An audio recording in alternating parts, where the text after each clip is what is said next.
I've been a truck driver for a while now, and I've seen my fair share of strange things on the road. Some experiences fade with time, while others linger like ghosts in the back of my mind. But one will haunt me until the day I die. It happened on a long-haul journey, 10 hours across the county with nothing but awful radio stations to keep me company.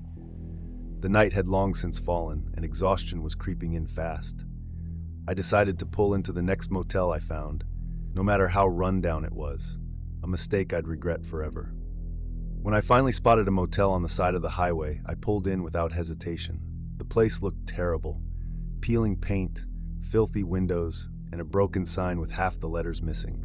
But the strangest part? The parking lot was empty. Normally, that would have been a giant red flag, but I was too drained to care. I made my way to the front desk, but no one was there. I rang the bell. Nothing. I rang again. Still nothing. Just as I was about to give up, a voice made me freeze. An elderly man with a wide, toothless grin emerged from the shadows behind the counter. His smile stretched unnaturally as he welcomed me in a slow, deliberate tone. I told him I needed a room and asked for one with a view of my truck, a habit of mine at quiet motels. It made me feel safer. The man fumbled around for a moment before tossing me a key. I paid up front, knowing I'd be leaving early. As I turned to head upstairs, he chuckled to himself and muttered, "You have a great night's sleep." That should have set off alarms, but I was beyond exhausted. When I stepped into my room, my stomach sank. It wasn't facing my truck like I had asked. Instead, my window overlooked a pair of dumpsters. The room itself was large and the bed seemed comfortable enough, but something felt off. Dark stains littered the carpet, and the walls were covered in strange, scuffed markings. Then I noticed the bathtub. A plastic trash bag sat inside, its top loosely folded over. Dread coiled in my stomach as I reached out and pulled it open. Inside was a severed pig's head. Not a clean butcher's cut, but a jagged, violent tear through flesh and bone. I recoiled, gagging. But as I glanced around the room, spotting cockroaches scuttling along the walls, I decided I wasn't touching anything else in this place. I yanked the shower curtain closed, trying to block out what I'd just seen. I just needed sleep. At some point in the night, I woke up.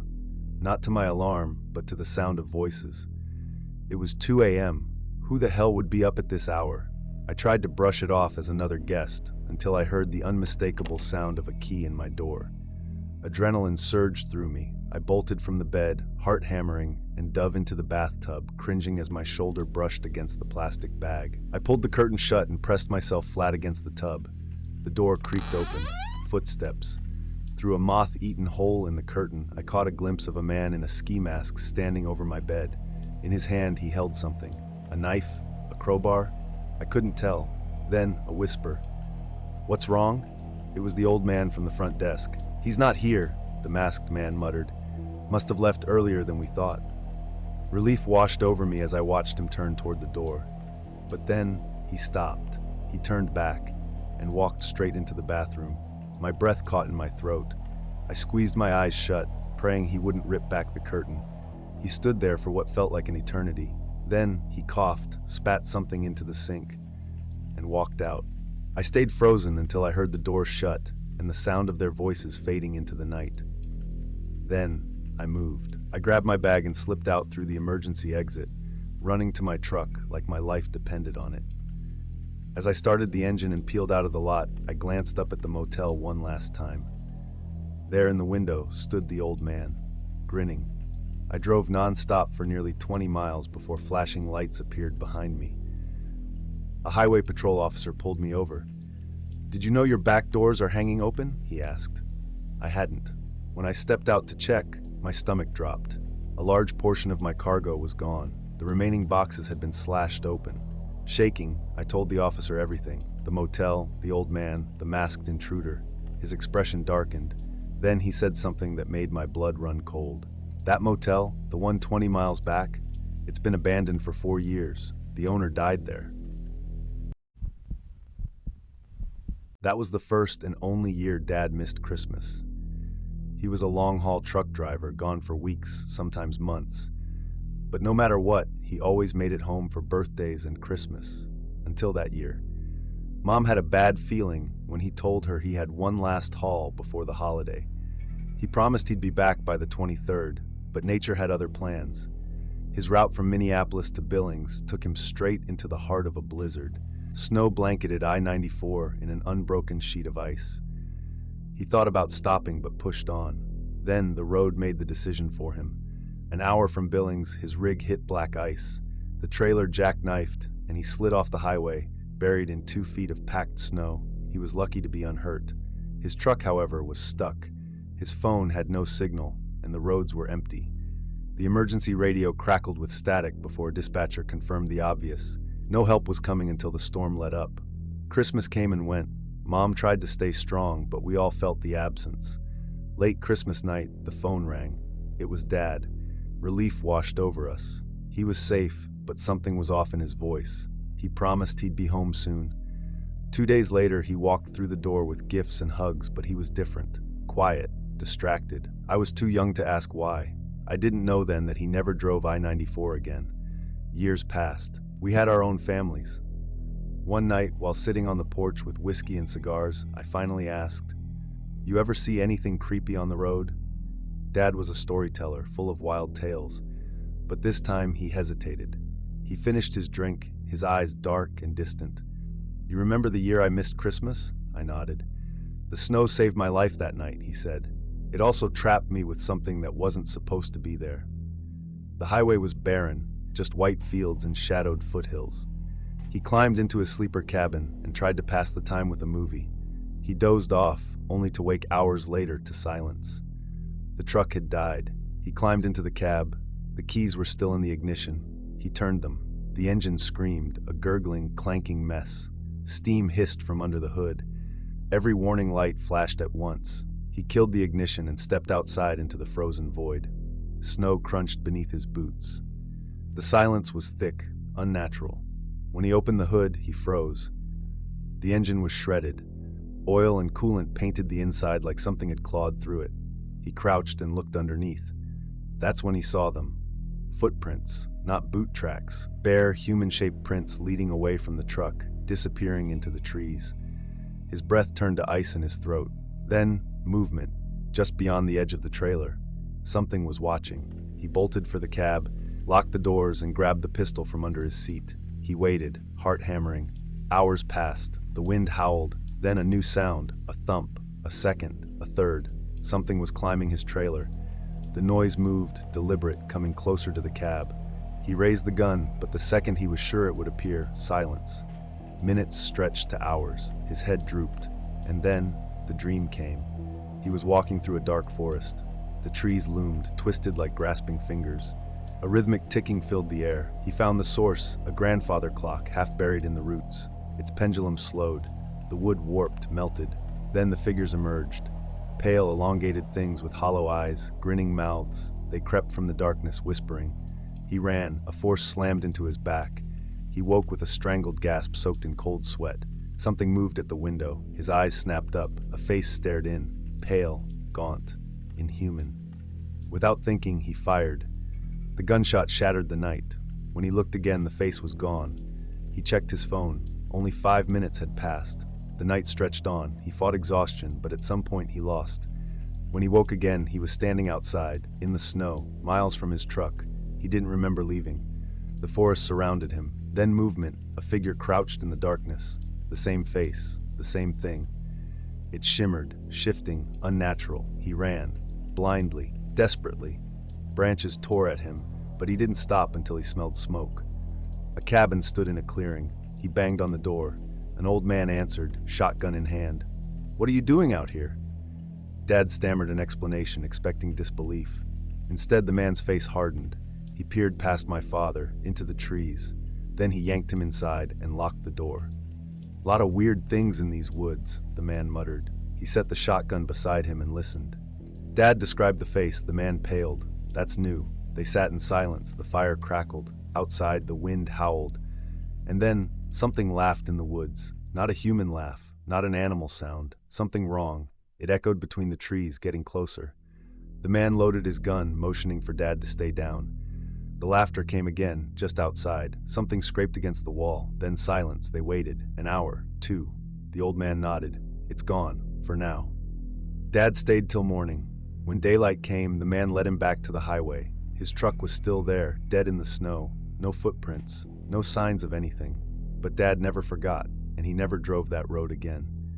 As he finished the story, he looked at me, his expression grave. "I don't know what I saw," he said. "I don't want to know, but whatever it was, it wanted me out of that truck." He drained the last of his whiskey and stood. "Come on," he said. "Let's go inside." The night felt colder than before.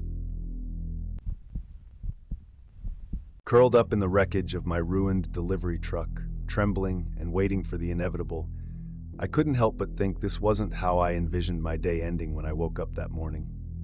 I had envisioned 1,000 mundane moments, the hum of the engine, the rhythm of the road, and the thrill of a well-done delivery, but never this.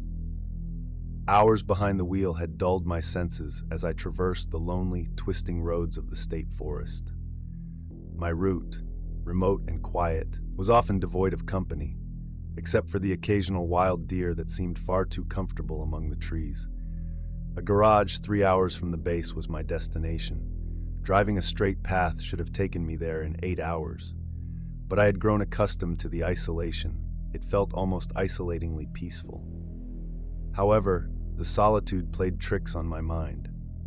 Driving through the dense woods always felt like maneuvering through a green tunnel, where trail signs became a distant memory, and the pine trees closed in around me, shimmering in the sunlight. Shadows danced in the corners of my vision, but I knew better than to dwell on them. It was difficult to stay alert.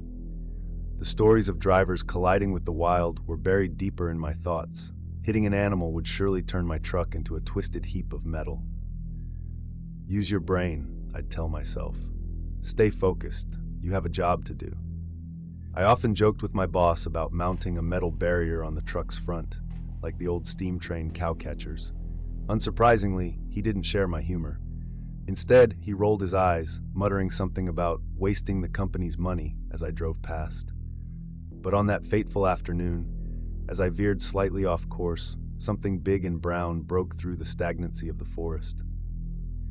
Before I could even process what was happening, I struck it hard and head-on. The impact sent ripples through my body, my senses screaming against the ferocity of the collision. The airbag exploded violently in my face, blocking my view and leaving me gasping in disbelief. Gradually, I managed to steer the truck to the side of the road, where it sputtered and died. Dazed, I sat there, hands shaking on the wheel, fighting the wave of shock that sent the traumatic experience reeling on a relentless loop in my mind. Time seemed to collapse in on itself, trapping me within that moment. When I finally gathered my bearings and stepped out, the sight before me was unfathomable. A grotesque artwork of twisted metal, the truck resembling an abstract heap of mangled iron and shattered glass. I bit back bile as the weight of regret crashed over me, and I took stock of the disaster unfolding in front of me. A horrible smell mingled the engine fluids pooling beneath the wreck, antifreeze, oil, and gasoline merging into a sickening blend. My heart sank further. What had I done? Had I killed an innocent creature? Was it in agonizing pain somewhere, hurt and alone in the woods? In a daze, I leaned against the ravaged truck. I glanced around, taking in the eerie stillness of the surrounding forest, like a mausoleum to the unknown. Peering cautiously along the roadside, I finally noticed something alarming. A thick and glossy trail of blood smeared along the pavement, leading away into the shadows of the forest. A chill slithered down my spine.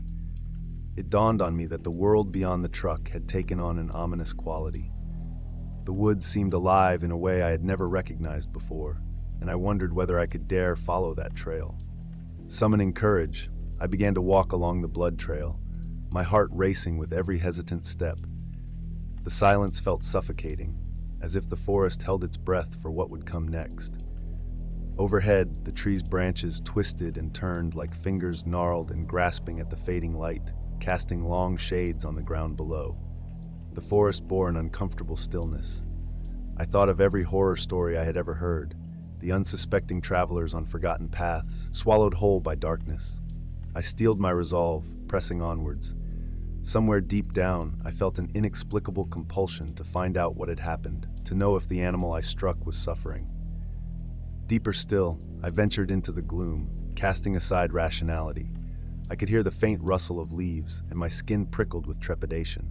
A growing fear surrounded me, creeping into my mind, whispering murky tales of what might reside in the abyss. Was it my imagination, or was something watching me from the shadows? Then came the moment of choice.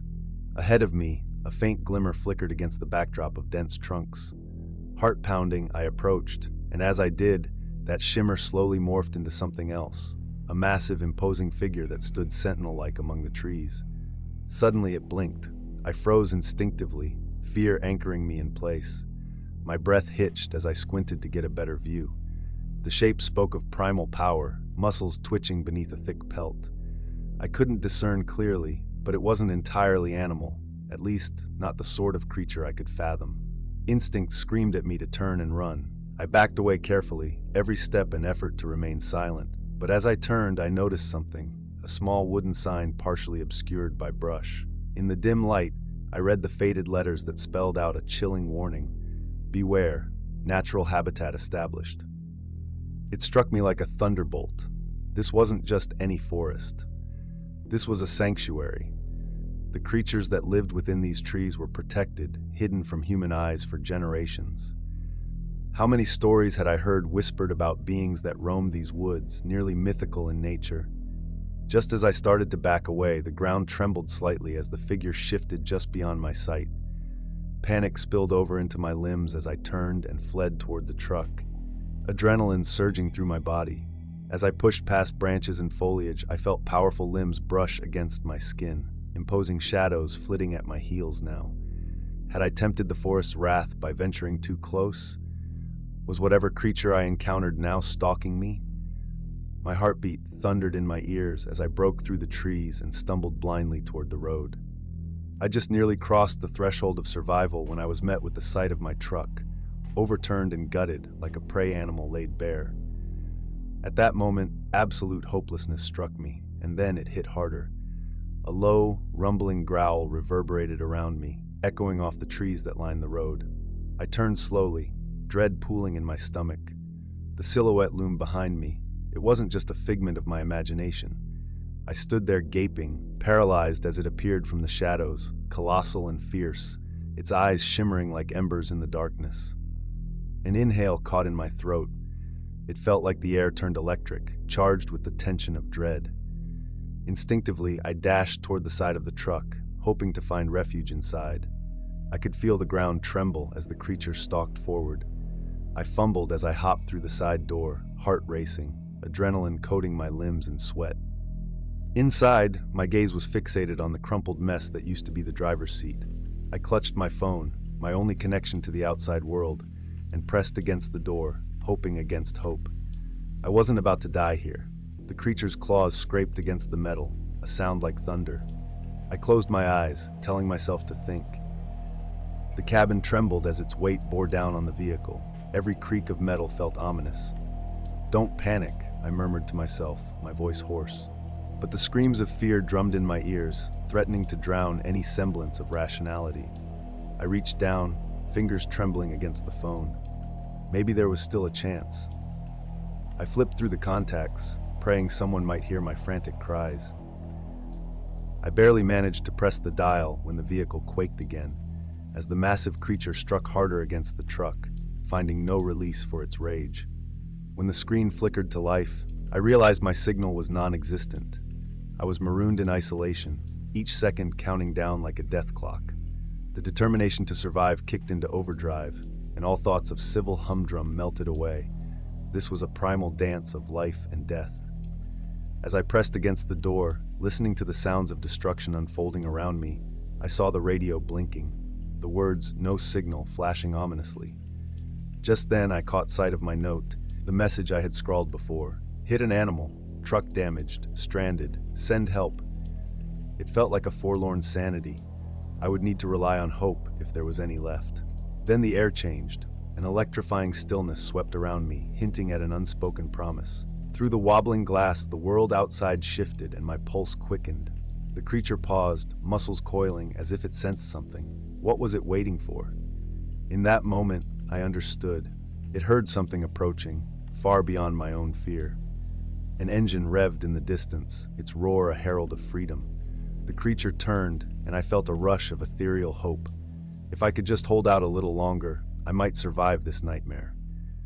Suddenly, lights cut through the underbrush, the station wagon's headlights illuminating the forest, flooding it in uncertain brightness. Panic clawed at my throat. Would it scare the creature away or incite its wrath? The growl transformed, shifting from a deep rumble to a fierce bellow, and it turned away from me, once more cast into the paranormal shadows from whence it came. The trooper emerged, his flashlight beam cutting a striking path as he stepped into the clearing. "Hey, are you all right?" he called, moving slowly, deliberately. I couldn't tell if he was checking for threats or just observing. "Over here," I shouted, desperate urgency punctuating every syllable. Hope surged through me, igniting the embers of survival once again. He approached cautiously, his flashlight illuminating the remnants of my truck, chaos and shattered glass strewn about. "What happened?" he asked, a glare of disbelief crossing his features. "I hit something on the road. It came after me," I stammered, panic surging again at the memory of the creature. As he surveyed the wreck, I could see his skepticism shift. He was taking me seriously now, realizing the weight of the terror that clung to my words. "Stay close. I'm calling for backup." He brought out his radio, relaying my situation, filling the air with the sound of haste. But I hesitated, glancing back toward the black maw of the forest. The creature, the blood, it could still be out there. At that moment, out of instinct, I glanced behind me, and there it was, a shadow lurking in the trees. My blood ran cold, the weight of terror flooding my veins. I had to warn him, but another growl erupted from the depths of darkness, powerful and laden with an unholy hunger. Suddenly, the trooper turned towards the sound, feet planted firmly. He didn't back down.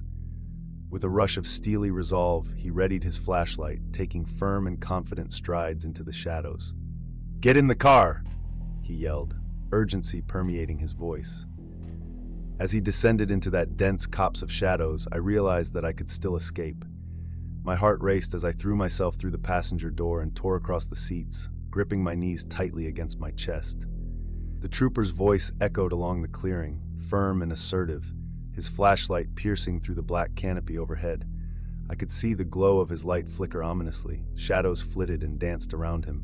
Would this be the moment he faced the monster alone? "Don't provoke it," I warned, voice shaky, but my words mingled with the rustle of the leaves, falling silent and unheard. Then the air turned heavy as the wind rushed past, carrying intangible threats. Suddenly, the throaty roar came again, more a roar than a growl, echoing in horrible tones. The trooper shifted defensively, shining the beam into the depths. "I'm a police officer. Show yourself." His voice rang with a conviction I couldn't muster. This was a midnight dance of darkness, and I wasn't ready to meet the Reaper. But as the cry dissipated, I braced against the door, desperately trying to pinpoint where the threat lay. The moments stretched like an eternity. My heart raced, and just when I thought all hope was lost, the creature stepped out of the shadows, towering menacingly, fury ignited in those haunting, burning eyes. "Get in the car!" The trooper shouted again, his weapon drawn. In one swift motion, the trooper yanked the door open and leaped into the driver's seat, slamming the door just as the creature lunged. Metal crunched against the beast's weight as it collided with the truck. Shockwaves shuddered against us, threatening to flip the vehicle. My breath caught. "Drive!" I screamed, and he wasted no time. He pressed the gas, the engine roaring to life just as the beast thrashed against the vehicle again, fueled by primal rage. With tires screeching, we careened off the road, splashing through underbrush, leaving nothing but chaos behind. I glanced back, heart racing, torn between relief and dread. The creature receded, but that piercing gaze lingered in my mind like a haunting specter. "I think we got away," the trooper exhaled, relief spilling through his voice. But the stillness told a story of its own. It felt fleeting and precarious. I looked out the window, wondering if we were truly safe or if the forest had more surprises in store. A sense of camaraderie began to blossom in the midst of the chaos, and even as we sped away, I felt an unshakable connection to the forest. I remember that childhood tale, a gentle warning masked in fiction, and realized that the woods held more than stories of danger. It was a reminder to respect the balance of nature itself. Minutes later, perhaps hours later, a faint sliver of daylight broke through the canopy of trees overhead, illuminating the path toward safety. I exhaled, every muscle in my body beginning to loosen slightly as the overwhelming fear eventually ebbed. "Where to next?" he asked, fingers drumming nervously against the steering wheel, mocking the rhythm of survival. I tried to gather myself, heart still unsettled. "Back towards the base. We should report what happened," I managed, imagining the disbelief etched on my colleagues' faces as I recounted this tale. But as we left the forest behind, an understanding washed over both of us. Some woods held secrets better left unspoken. In the aftermath of that wild night, I found myself plagued with thoughts of what had transpired. What creature lived in the shadows, and what unseen forces governed the woodland realm? Our constant march through the forest world held deeper echoes, reminding us that beyond the imposed order of civilization lay uncertainty, and perhaps something worthy of reverence. Weeks turned into months, and I couldn't shake the feeling of those woods. I took solace in knowing that sometimes the shadows didn't just belong to nightmares. They guarded truths entwined with the natural world. As the sprawling green faded into the backdrop of my day-to-day life, I felt a pull, an uncertainty, but it taught me something invaluable. Sometimes the things we fear most remain cloaked in shadow, waiting for the unsuspecting wanderer to venture just a little too far. And every time I ventured onto the winding roads again, I recalled the weight of that fear, one that tethered me for life to that darkened forest where shadows loomed large and stories came alive in whispers. The darkness is not just a void, but a canvas of life's mysteries. It is alive, lurking with lessons hidden just out of sight. If you ever hit an animal out in the middle of nowhere, heed these words. The quarry may not be what you fear most. The true terror resides not just in the hunted, but in what watches, waiting for the unwary traveler to tread untrod paths. Beneath that vast canopy lies a guardian unseen, a creature whose gaze lingers beyond the realm of comprehension. So remember, dear traveler, there are always stories untold, waiting among the shadows, shrouded in a mystery that defies explanation. When you find yourself at the forest's edge, hold your breath. There's more to fear than just a beast unseen.